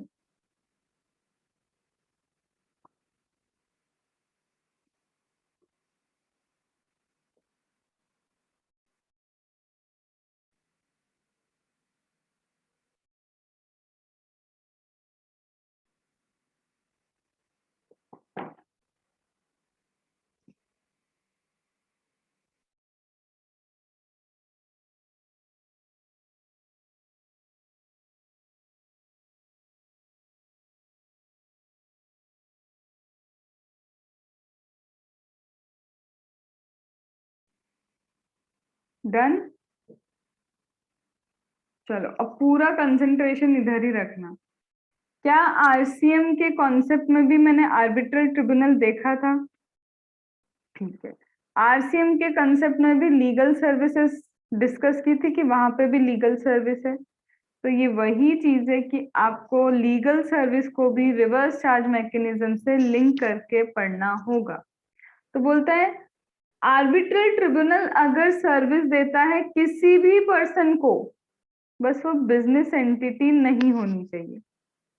इसका मतलब आर्बिट्रल ट्रिब्यूनल बिजनेस एंटिटी को सर्विस देता है तो टैक्सेबल है, पर अगर वो किसको सर्विस देता है, किसी और पर्सन को देता है, तो वो एग्जेम्प्ट है। अभी तक तो यही देख के समझ में आया कि अगर इसने बिजनेस एंटिटी को सर्विस दी है तो दैट इज टैक्सेबल, बट अगर किसी और को सर्विस दी है तो एग्जेम्प्ट है। क्या यहाँ तक बात समझ में आई?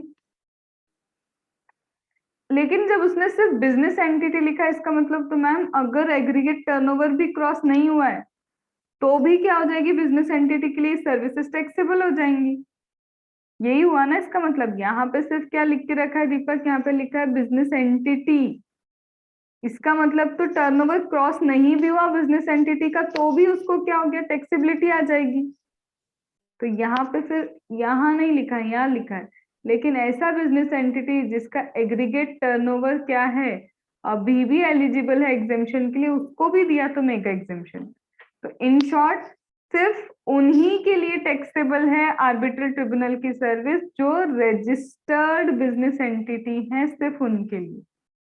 या फिर अगर ये क्या कर रहा है, सर्विस दे रहा है किसको, central government, state government, union territory, इनको सर्विस दे रहा है, गवर्नमेंट को भी सर्विस दे रहा है तो भी एग्जेम्प्ट है। तो in short arbitral tribunal ma'am service देता है किसी भी पर्सन को, बिजनेस एंटिटी अनरजिस्टर्ड को एग्जेम्प्ट है। और ma'am registered business entity taxable है। मैम टैक्स कौन सा लगेगा, फॉरवर्ड या रिवर्स? RCM RCM RCM. तो इसीलिए वहां पे आरसीएम में कवर करके रखा है आर्बिट्रल ट्रिब्यूनल। मैम अगर ये गवर्नमेंट को दे रहे हैं तब भी क्या होगा, एग्जेम्प्ट। और सेम यहाँ पे तुम्हारा किसका है, अभी के लिए पहले इस पे जाती हूँ। सीनियर एडवोकेट सर्विस कौन सी ma'am, legal service. Legal service की डेफिनेशन यहाँ पे देख के रखिए कि लीगल सर्विस क्या होता है। एडवाइस दो, कंसल्टेशन दो, असिस्टेंस दो, तुम दोगे या तुम्हारी बिहाफ पे कोई रिप्रेजेंटेशन कर रहा है तो भी चलेगा। लीगल सर्विस मैं खुद भी दे सकती हूँ या फिर मेरे बिहाफ पे मैंने किसी सीए को बोल दिया कि तुम ये सर्विस दे दो, तो वो अगर रिप्रेजेंट कर रहा है तो वो भी चलेगा। तो बोलते हैं फिर से, अगर सीनियर एडवोकेट ने किसी भी पर्सन को सर्विस दी, बस वो बिजनेस एंटिटी नहीं होना चाहिए, एग्जेम्प्ट होगा। लेकिन फिर बोला कि ऐसी बिजनेस एंटिटी जिसका एग्रीगेट टर्नओवर क्रॉस नहीं है उसके लिए भी एग्जेम्प्ट है। इसका मतलब ले दे के सीनियर एडवोकेट की legal service other than legal service नहीं, सीनियर एडवोकेट की लीगल सर्विस भी सिर्फ किसके लिए टैक्सेबल, रजिस्टर्ड पर्सन जो बिजनेस एंटिटी है। और फिर से मैम क्या होगा, फॉरवर्ड की रिवर्स। तो तुमने वहां पे पढ़ा है लीगल सर्विस में कि वो भी क्या है, आरसीएम। आया समझ में? फिर इसके बाद यहाँ पे a partnership firm of advocate या फिर एक इंडिविजुअल एडवोकेट, इंडिविजुअल हो एडवोकेट या फिर फर्म ऑफ एडवोकेट हो। इसमें लिखा है अदर देन सीनियर एडवोकेट, क्यों लिखा है वो अभी समझेंगे। पर इन शॉर्ट अगर एक सीनियर एडवोकेट को छोड़ दें, इंडिविजुअल एडवोकेट है या पार्टनरशिप फर्म ऑफ एडवोकेट है, वो अगर किसको सर्विस देता है, अभी ये नहीं पढ़ रही मैं, किसी भी पर्सन को अदर देन बिजनेस एंटिटी, वही कहानी आ गई वापस जो अभी तक अपन बार बार पढ़ रहे हैं।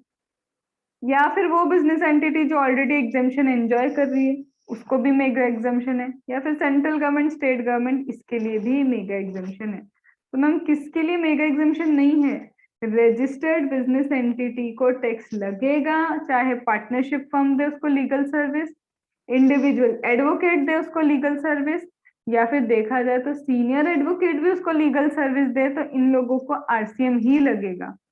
तो मैम ये यहाँ पे अदर देन सीनियर एडवोकेट लिखा ही क्यों, ये एक ही पॉइंट बना देते। तो यहाँ पे इसीलिए लिखा है उसने कि देखो अगर एक पार्टनरशिप फर्म या फिर इंडिविजुअल एडवोकेट दूसरे एडवोकेट या दूसरे पार्टनरशिप फर्म को लीगल सर्विस देता है तो एग्जेम्प्ट होता है। पर यही अगर सीनियर एडवोकेट इनको सर्विस देगा तो वो टैक्सेबल होता है, क्योंकि तुम सीनियर से तभी सर्विस लेने जाओगे जब क्या है कुछ बड़ी बात है और उसको क्या दोगे, उसको तुम दोगे ज्यादा पैसा। सीनियर ऑब्वियसली ज्यादा पैसा चार्ज करेगा फॉर एक्सपीरियंस, वो टैक्सेबल है। तो इसका नटशेल में तुम्हें एक सिंपल सा बताऊं, चाहे आर्बिट्रल ट्रिब्यूनल हो, चाहे तुम्हारा पार्टनरशिप फर्म लीगल सर्विस दे, चाहे एडवोकेट लीगल सर्विस दे, चाहे सीनियर एडवोकेट तुमको लीगल सर्विस दे, सबके केस में क्या होगा, सारे के सारे केस में रजिस्टर्ड पर्सन बिजनेस एंटिटी के लिए आरसीएम है, बाकी सारे के सारे एग्जेम्प्ट है, अनरजिस्टर्ड एग्जेम्प्ट है, सारे पर्सन एग्जेम्प्ट है। और अगर एक सीनियर एडवोकेट दूसरों को सर्विस देता है, दूसरे कौन है, एडवोकेट या पार्टनरशिप फर्म, अगर ये उनको सर्विस देता है तो टैक्सेबल है। दो जगह ही टैक्सेबिलिटी है, सबकी taxability registered person business entity पे है, और सीनियर एडवोकेट की टैक्सेबिलिटी एक और कहाँ पे आ जाएगी, जब वो किसी पार्टनरशिप फर्म या एडवोकेट को सर्विस देता है। तो देखा जाए तो नटशेल सिर्फ दो ही पॉइंट है। क्या ये समझ में आए? तो in this way this is also linked to your reverse charge mechanism. ठीक है,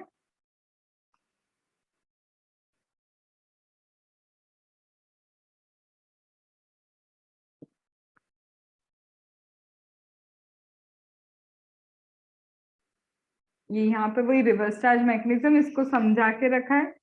तुम मेरे ख्याल से इससे पढ़ने की जगह लॉजिकली इसको समझना तो ज्यादा अच्छा रहेगा। इसका कोई बड़ा क्वेश्चन, चलो ये कर लो, बड़ा क्वेश्चन है ही नहीं, करो ये वाला। मिस्टर अभिषेक एडवोकेट है, सर्विस रेंडर कर रहे हैं, रिप्रेजेंट कर रहे हैं मिस्टर अर्चित को डिवोर्स केस में बिफोर हाई कोर्ट। बताओ दीपक, आंसर।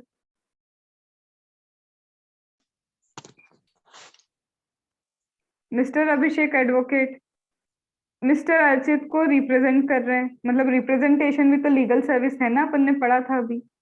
एग्जाम्प्ट क्यों एग्जेम्प्ट? इंडिविजुअल को प्रोवाइड कर रहा है। Business entity, registered business entity नहीं है। ठीक है, एग्जेम्प्ट। फिर अनिकेत को an architect by profession in relation to GST liability. Entity taxable है। टैक्सेबल है। पहले रुको, टर्नओवर अनिकेत का 25 लाख है, इसलिए टैक्सेबल ये गया हाँ, और दो टैक्स। रजिस्ट्रेशन करना पड़ता है अनिकेत। ठीक है। Legal consultancy given to legal consultancy, consultancy भी लीगल सर्विस है, ये देखा था अपन ने। चलो लीगल सर्विस दे रहा है कौन, सुनील एसोसिएट एक पार्टनरशिप फॉर्म ऑफ एडवोकेट है, तो एक advocate partnership form of advocate को सर्विस प्रोवाइड कर रहा है 28 लाख। ये बिजनेस एंटिटी इसमें है, तो exempt टैक्सेबल। है। बिजनेस एंटिटी है। रुको अब एक बार मैं फिर से यहाँ पे आ जाऊं, यहाँ पे क्या लिखा है, यहाँ कहीं लिखा है क्या ये इसका टर्नओवर क्रॉस होना चाहिए कि नहीं होना चाहिए, ऐसा कुछ लिखा है इसमें? तो इसके हिसाब से भी अगर वहां लिखा है कोई टर्नओवर का पॉइंट है नहीं, तो ये वाली चीज क्या होनी चाहिए, तुम्हारी एग्जेम्प्ट होनी चाहिए। समझे क्यों?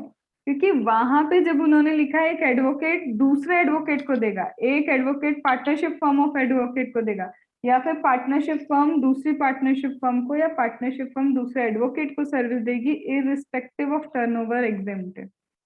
पर यहाँ पे अपना एक सीए दूसरे सीए को सर्विस देता है, तो चार्टेड अकाउंटेंट के लिए टैक्सेबल है। सिर्फ ये एडवोकेट में ही इतनी रिश्तेदारी चलती है और कहीं पे भी नहीं है। तो यहाँ इररिस्पेक्टिव ऑफ टर्नओवर एग्जेम्प्ट, ये चीज लिख के रखो।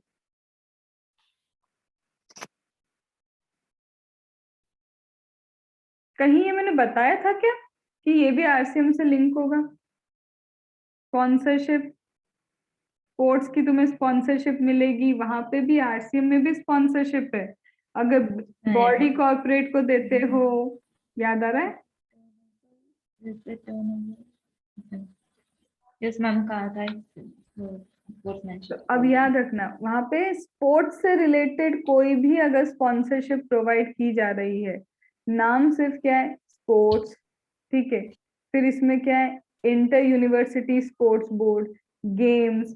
तो तुम्हें वर्ड में क्या मिलेगा? इन ऑर्गेनाइजेशन के वर्ड में तुम्हें कहीं ना कहीं खेल, ओलंपिक, स्पोर्ट्स, नेशनल गेम्स। तो are you getting?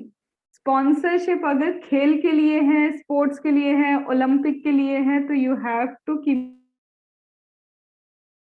In mind कि ये स्पॉन्सरशिप एग्जेम्प्ट होती है। बस जो नाम कंफ्यूज करेगा वो ये है, एसोसिएशन ऑफ इंडियन यूनिवर्सिटी। इसमें स्पोर्ट्स नाम की चीज नहीं, तो तुम्हें स्पोर्ट्स की स्पॉन्सरशिप में एक लौता ये नाम याद रखना है, क्योंकि इसमें स्पोर्ट्स वर्ड यूज नहीं है, तो हमारे लिए कोई हिंट भी नहीं है यहाँ पे। ठीक है,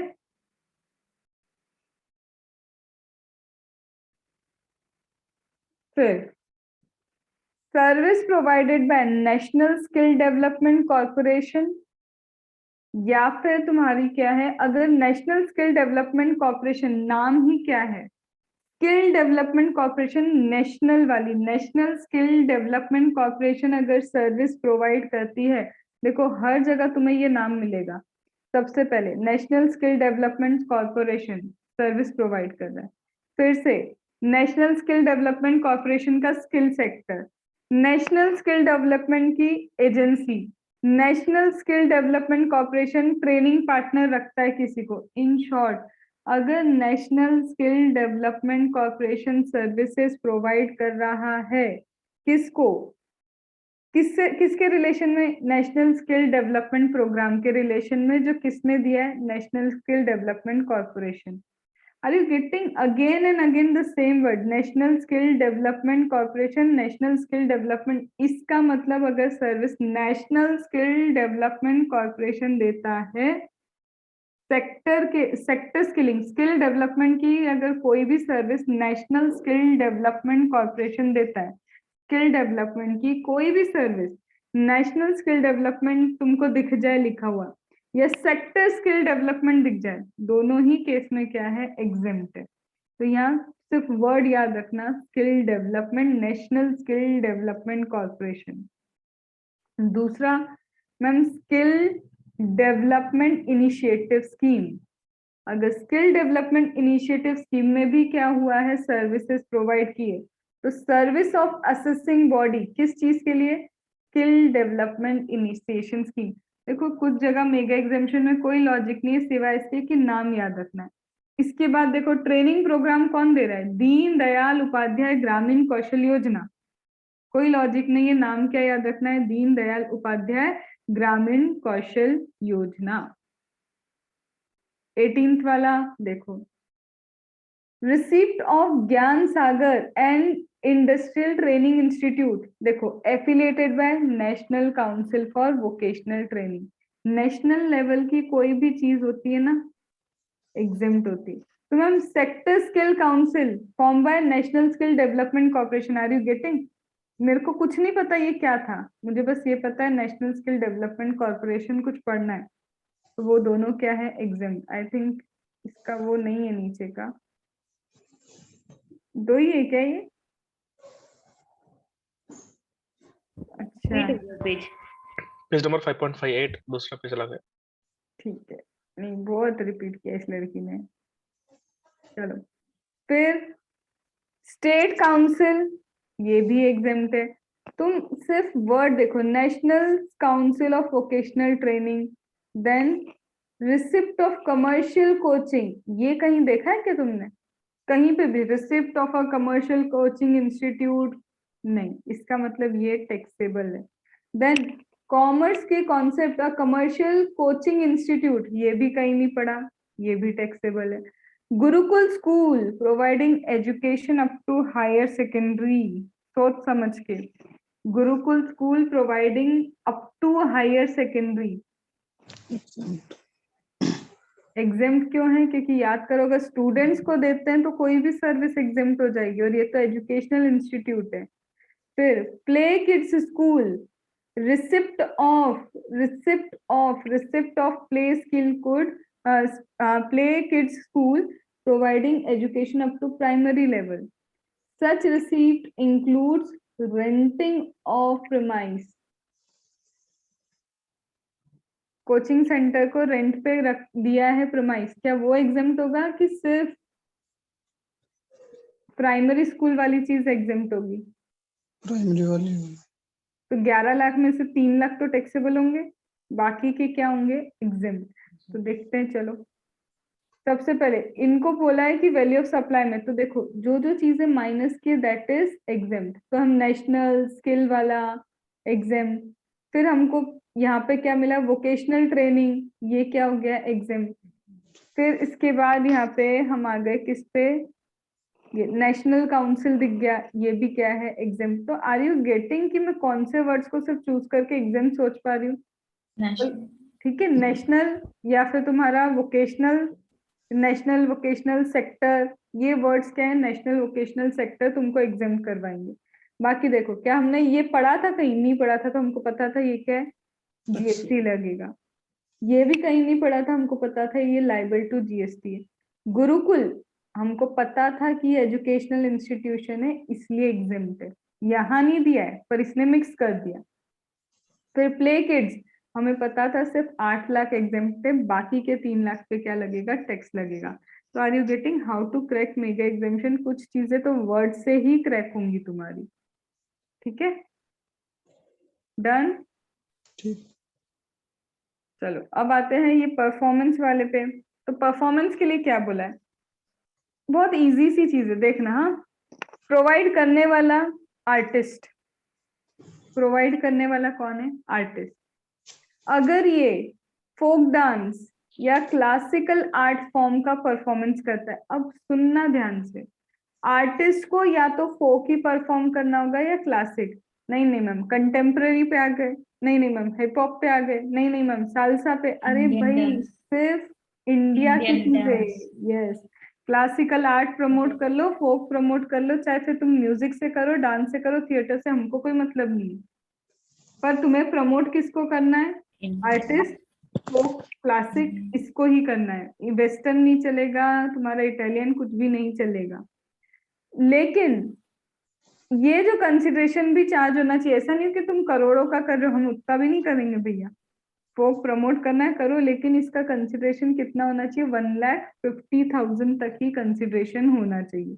मैम उससे ज्यादा हुआ तो भले ही फोक है तब भी जीएसटी लगेगा मैम, लेकिन अगर हम ब्रांड एम्बेसिडर हुए तो ब्रांड एम्बेसिडर के केस में तो लगेगा ही लगेगा, फिर तो कोई एग्जेम्पशन भी नहीं है। इन शॉर्ट बोलता है अगर फोक हो गया मैम तो मेगा एग्जेम्पशन, कितने तक, 1,50,000 तक मैम। लेकिन हम एम्बेसिडर हुए तो एम्बेसिडर होने के केस में तुमको कोई 1,50,000 का भी क्या नहीं मिलेगा, एग्जेम्पशन नहीं मिलेगा। मैम हम क्लासिकल डांस परफॉर्म कर रहे हैं, टैक्सेबल के एग्जेम्प्ट, Exempt है। एग्जेम्प्ट हो गया। मैम टेलीविजन सीरियल पे परफॉर्म कर रहे हैं, टैक्सेबल, उसमें क्या Taxable. बोला है, थिएटर। तुम भले थिएटर भी करो, लेकिन सबसे पहले चीज serial is not the theatre, ठीक है। और दूसरा यहाँ पे कौन सा तुम प्रमोशन किसी चीज का कर रहे हो, ना फोक हो रहा है ना आर्ट हो रहा है, कुछ नहीं हो रहा। Ma'am service by brand ambassador, वैसे Taxable. री, ध्यान से, recreational activity related to art, exempt. Exempt है ये। पर इसमें एक चैरिटेबल का अलग से भी अपन ने कुछ किया था ना, कि वो स्पोर्ट्स वाली अगर चैरिटेबल एक्टिविटी कर रहे हैं वो ही सिर्फ एग्जेम्प्ट होती है, वही एग्जेम्प्ट होती है, यस। वहां पे सबसे पहले चैरिटेबल वाले पे, स्पोर्ट्स वाली हुई रिक्रिएशनल, तो 12AA 12AB के लिए वो एग्जेम्प्ट है। चलो activity in sculpture making, Taxable. Taxable. ओहो, western dance performance, Taxable. Taxable. चलो देखते हैं। सबसे पहले हमारा वेस्टर्न क्यों, क्योंकि हमने फोक बोला है। कल्चर टैक्सेबल है क्योंकि ये आर्ट हमने कवर ही नहीं किया है। रिक्रिएशनल, रिक्रिएशनल में क्या हुआ, नील, क्यों हुआ, क्योंकि ये तो हमको याद है कि वहां पे रिक्रिएशनल हम पहले भी पढ़ चुके हैं। फिर एम्बेसिडर टैक्सेबल है। टेलीविजन फोक बोला, क्लासिकल बोला, तुमको ये थोड़ा ना बोला कि तुम सीरियल करने जाओ। डांस परफॉर्मिंग क्लासिकल, हम तो वैसे ही जानते हैं एग्जाम एक तो लिमिट के अंदर भी और फोक भी है। अब देखो सिंपल सी बात, अगर किसी भी ऐसी जगह पे तुम एंट्री ले रहे हो जो नेशनल लेवल की है, रेड फोर्ट में एंट्री लो, एग्जेम्प्ट। तुम कहाँ जाओ, कुतुब मीनार जाओ, एग्जेम्प्ट। मतलब नेशनल लेवल की चीज सब एग्जेम्प्ट है। तो बोलता है अगर म्यूजियम में जा रहे हैं, exempt. National park, exempt. Wild life sanctuary, exempt. Tiger, मतलब जो हमारे देश की वो बढ़ाता है ना गौरव टाइप की चीज, तो वहां पे सब कुछ क्या है, एग्जेम्प्ट है। लेकिन इसी का मैं बताती हूँ, अगर मैम हम एंटरटेनमेंट इवेंट में जाएं तो, अम्यूजमेंट पार्क में जाए तो जाओ, दिक्कत कुछ नहीं है हमको। लेकिन अगर वहां पे टिकट की प्राइस 500 से ज्यादा हुई तो तुमको टैक्स लगेगा। तो इसका मतलब अगर मैम नेशनल पार्क में जाए तो भले ही 1000 की टिकट हो तो भी जीएसटी नहीं लगेगा। पर यही तुम प्राइवेट पार्क में जा रहे हो, इमेजिका चल दिए, जाओ, लेकिन अगर टिकट 500 के ऊपर है तो क्या होगा, एग्जेम्प्ट होगा। मतलब इवेंट कोई भी हो लेस। सकता है, इवेंट कोई भी हो सकता है, चाहे वो डांस का इवेंट हो, ठीक है, फिर चाहे कोई अवार्ड फंक्शन हो, चाहे तुम्हारा रिकॉग्नाइज स्पोर्ट्स इवेंट हो, या फिर तुम्हारा other than recognise sports event हो। मतलब कोई भी इवेंट चलेगा, recognised event, unrecognised event, sports हो, तुम्हारे फंक्शन चल रहे हो, या फिर ये प्लानिटेरियम क्या है जहाँ पे आर्टिफिशियल यूनिवर्स दिखाया जाता है, ठीक है। तो यहाँ पे कहीं भी जाओ, हमको उससे मतलब नहीं, कोई भी प्रोग्राम चल रहा है, एजुकेशन का हो, ये हो वो हो, कोई भी फंक्शन हो, बस इतना याद रखना। फिर 500 से ऊपर पर पर्सन अगर टिकट है तो जीएसटी है।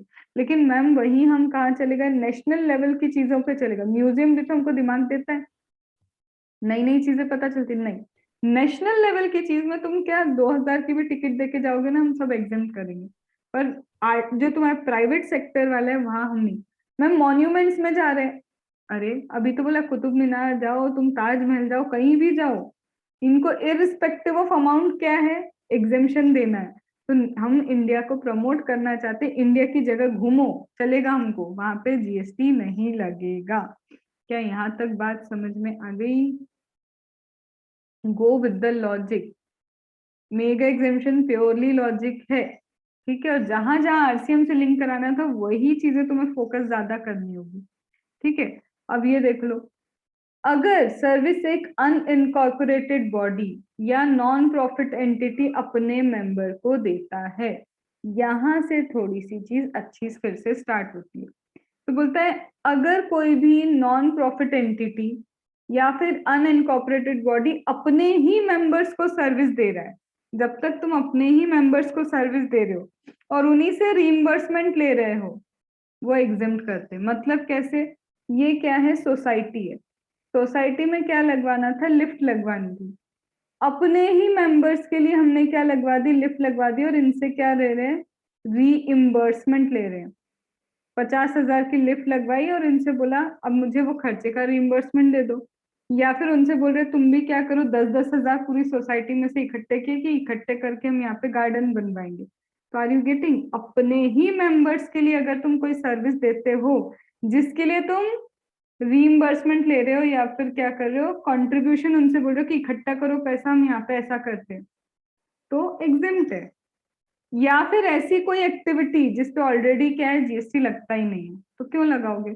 या तो अपनी मेंबर्स के लिए सर्विस दे रहे हो, चाहे उससे रीइंबर्समेंट ले रहे हो, उनसे क्या कर रहे हो, कंट्रीब्यूशन करवा रहे हो, या फिर ऐसी कोई सर्विस दे रहे हो जिसपे ऑलरेडी जीएसटी नहीं लगता, तो जिसपे जीएसटी वैसे ही नहीं लगता है, तो उस पैसे को लेने के लिए या वो सर्विस अगर आप दे रहे हो तो उस पर भी क्या है, मेगा एग्जेम्पशन है। क्या यहाँ तक बात समझ में आ गई? अब यहाँ पे थोड़ा सा ध्यान दो, 1 मिनट का तुमको ब्रेक दे रही हूँ, फिर इसको हमको अच्छे से समझना है। इसमें बीच में पेज तो नहीं छोड़े ना? 1 मिनट का शॉर्ट ब्रेक, फिर इस पे आते हैं।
चलो आ जाओ।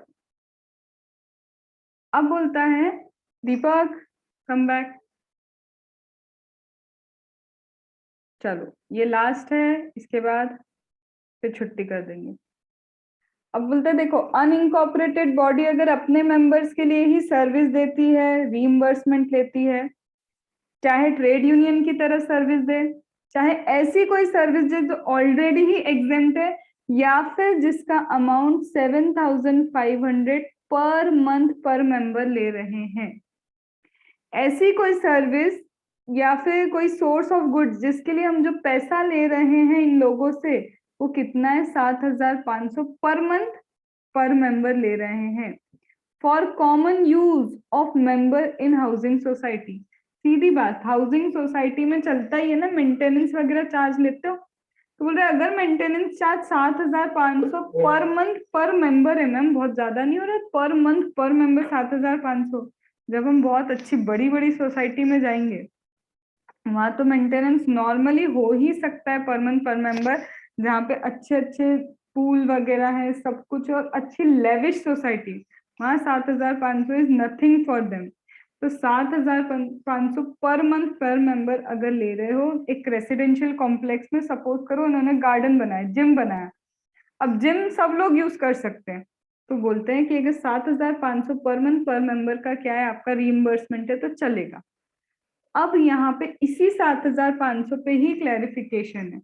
अब वो बोलता है सबसे पहले ये जो 7,500 आप चार्ज कर रहे हो, are the maintenance charge paid by resident to resident welfare association. देखो ये सिर्फ रेसिडेंशियल सोसाइटी में ही 7,500 की बात हो रही है और कहीं नहीं। रेसिडेंशियल सोसाइटी में अगर आप ये मेंटेनेंस चार्ज दे रहे हो, तो बोलता है exempt from GST, and if yes, क्या ये जीएसटी के लिए एग्जेम्प्ट है? अगर हाँ, तो क्या अपर लिमिट होगी अमाउंट की? तो वो तो अभी हम कर चुके कि यस ये एग्जेम्प्ट होगा अगर इसका अमाउंट 7,500 पर मंथ पर मेंबर है, तो एग्जेम्प्ट है। पहले तो सिर्फ सिंपल सी चीज बताई। अब बोल रहा है सपोज करो यहाँ पे आप सप्लाई ऑफ सर्विस कर रहे हो, मैंने कहा यस यहाँ सप्लाई ऑफ सर्विस कर रहे हैं। बोलता है अगर ये जो रेसिडेंशियल वेलफेयर एसोसिएशन है, इसका टर्नओवर 20 लाख से कम हुआ, इसका टर्नओवर क्या है? 20 लाख से कम है। अगर इसका मैम टर्नओवर 20 लाख से कम है और ये 10,000 पर मंथ पर मेंबर ले रहा है, तब भी क्या मेगा एग्जेम्पशन मिलेगा, या फिर इस रेसिडेंशियल वेलफेयर एसोसिएशन को टैक्स पे करना पड़ेगा?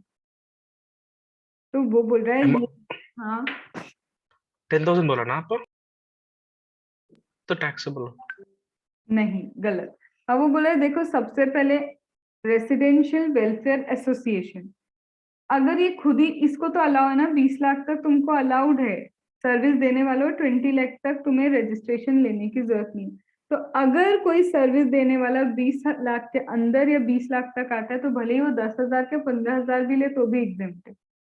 क्यों? क्योंकि उसको रजिस्टर्ड ही नहीं होना, तो वो टैक्स क्यों लेगा? लेकिन अगर एक रजिस्टर्ड पर्सन 7,500 ले, तब तक ही एग्जेम्प्ट है, 7,500 के ऊपर टैक्सेबल है। तो मैम अगर 20 लाख या उससे कम है, तो चाहे तुम बड़ा लो चाहे कम लो, दोनों ही एग्जेम्प्ट है। लेकिन अगर 20 लाख के ऊपर निकले तो सिर्फ यहीं तक एग्जेम्पशन है, उसके बाद कोई एग्जेम्पशन नहीं मिलेगी। सिर्फ इस चीज को स्टार मार्क कर लेना, ठीक है? फिर बोलता है मैम ये जो RWA है, क्या इसको ITC मिलेगा? क्या इसको इनपुट टैक्स क्रेडिट मिलेगा? अगर टैक्स लगता है इसको, तो हाँ, जिन चीजों पे इसको टैक्स लगेगा उन चीजों पे ऑब्वियसली क्या होगा, उसको ITC मिलेगा, और जिस पे टैक्स नहीं लगेगा ITC नहीं मिलेगा। मैम 7,500 के ऊपर टैक्स लगेगा, तो 7,500 के ऊपर वाले ट्रांजेक्शन पे इसको ITC भी क्या होगा, अवेलेबल हो जाएगा।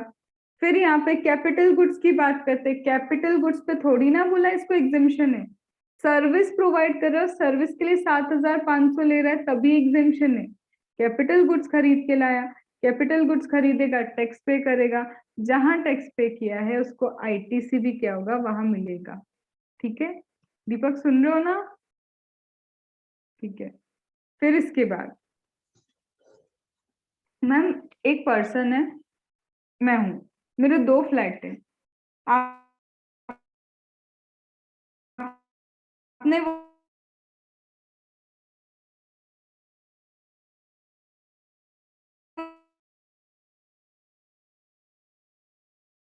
बोला 20%, और दीपक ने क्या बोला? फ्लैट वाइज होगा। Exactly flat wise. क्योंकि देखो तुमने 2 फ्लैट खरीदे तो ऐसा माना जाता है कि उस फ्लैट में इंडिविजुअली अलग लोग रहेंगे, इस फ्लैट में अलग रहेंगे, वो फ्लैट वाइज चेक करते हैं। भले ही वो फ्लैट खाली भी पड़ा होगा, लेकिन वहां का भी तुमसे क्या लिया जाएगा? मेंटेनेंस तो लेंगे ना वो। तुमने 4 फ्लैट लिए तो 4 फ्लैट का ही तो मेंटेनेंस लेते, तुमसे एक फ्लैट के मेंटेनेंस का छोड़ तो नहीं ना देते तुमको। तो यहाँ पे वही कंसेप्ट है, फ्लैट वाइज ही होगा। भले ही तुम्हारे 4 फ्लैट है, चारों का अलग अलग, 5 मेंबर्स के हिसाब से अगर फ्लैट है तो 5 मेंबर्स के हिसाब से 7,500 पर मेंबर पर मंथ लिया जाएगा। तो यहाँ क्या है, ये फ्लैट वाइज चीजें चलेंगी। फिर how should the RWA, that is वही तुम्हारा welfare association, residential welfare association, calculate GST payable. Ma'am GST payable कैसे कैलकुलेट होगा? सपोज करो 7,500 नहीं 8,000 चार्ज करें, तो एक्स्ट्रा 500 पे होगा कि पूरे 8,000 पे होगा? पूरा 8,000 होता है ये, दिस इज नॉट लिमिट। यहाँ पे TDS जैसा कोई कॉन्सेप्ट नहीं है जो DT में होता है कि एक्सेस पे TDS। यहाँ पे ओवरऑल पे क्या होगा, चार्ज होगा, ना कि माइनस करके। ये जैसे माइनस करके दिखाइए नहीं, ओवरऑल 9,000 पे क्या होगा, टैक्सेबिलिटी आएगी। आया ये बात समझ में? चलो, सर्विस कौन प्रोवाइड कर रहा है? RWA। ठीक है, हमारा research resident welfare association service provide कर रहा है। मंथली सब्सक्रिप्शन क्या है? 10,000 ईच फ्रॉम 100 फैमिली, 10,000 ईच ले रहा है वो। एग्जाम की taxable? Taxable. Ma'am, electricity charges levied by State Electricity Board on members of RWA, and the same was collected from members and remitted to board. Pure agent तरह treat करेंगे। तो tax करूं कि नहीं करूं? Not his turnover, so not taxable. Exam कर देती हूँ अभी बोलने पे। इलेक्ट्रिसिटी चार्ज फिर से इलेक्ट्रिक बॉडी ने ही लिया है, ठीक है। For common use of lift, bill was raised in the name of RWA. RWA collected the charge by appropriating equally to 100 families.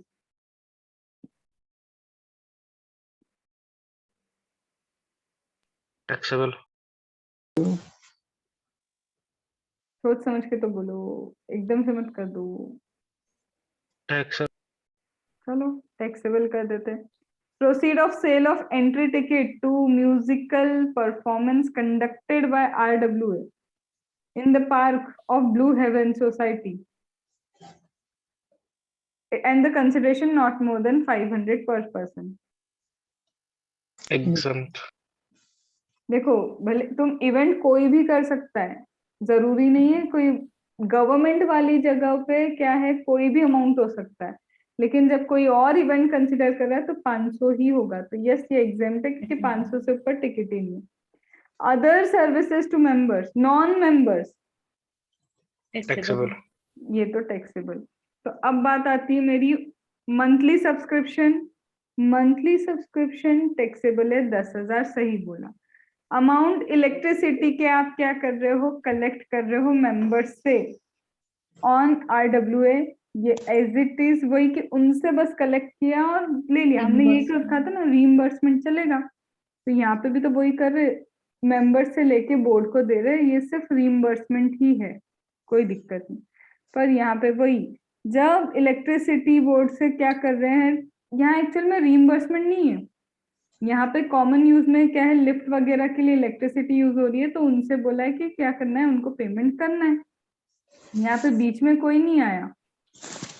और कैपिटल कंट्रीब्यूशन रेवेन्यू नेचर का नहीं होता है। कैपिटल कंट्रीब्यूशन लिफ्ट लगाना इज कैपिटल कंट्रीब्यूशन, ये तो day to ये चीजें यूज कर रहे हैं, उसके लिए पैसा भर रहे हैं, तो दैट विल बी टैक्सेबल। और ये तो तुमको पता है, ये 500 वाला था और नॉन मेंबर था, ये क्या हो गया, ये टैक्सेबल, ये एग्जम्प्ट। ठीक है, मैम ये प्योर एजेंट की तरह कर रहा है ना, RWA बिल अपने नाम में पहले रेज कर वाले रहा में, है। पहले वाले में। हाँ थर्ड वाले। यहाँ पे दूसरे लोग क्या कर रहे हैं, यूज कर रहे हैं ना। हाँ, कैपिटल कंट्रीब्यूशन होता तो एक बार हम मना भी कर देते, पर ये कैपिटल कंट्रीब्यूशन ही नहीं है ना, ये तो रेवेन्यू नेचर की चीजें यूज कर रहे हो। ठीक है, ओके मैम। अब यहाँ तक इसको रिवाइज करना कंपलसरी मैंडेटरी है। चाहूं तो मैं आज भी ये बता सकती हूँ, ये फिर से तुम्हारा अनइनकॉर्पोरेटेड बॉडी का ही है, बट इसको एक बार क्या करना पड़ेगा, हमारे अभी जस्ट पहले वाले से फिर से डिफरेंसेस में देखना पड़ेगा। तो कल तुम्हारा पूरा मेगा एग्जाम्शन खत्म हो जाएगा। मैंडेटरी है तुम्हारे लिए रिवाइज करना। ठीक है, ओके मैम। चलो।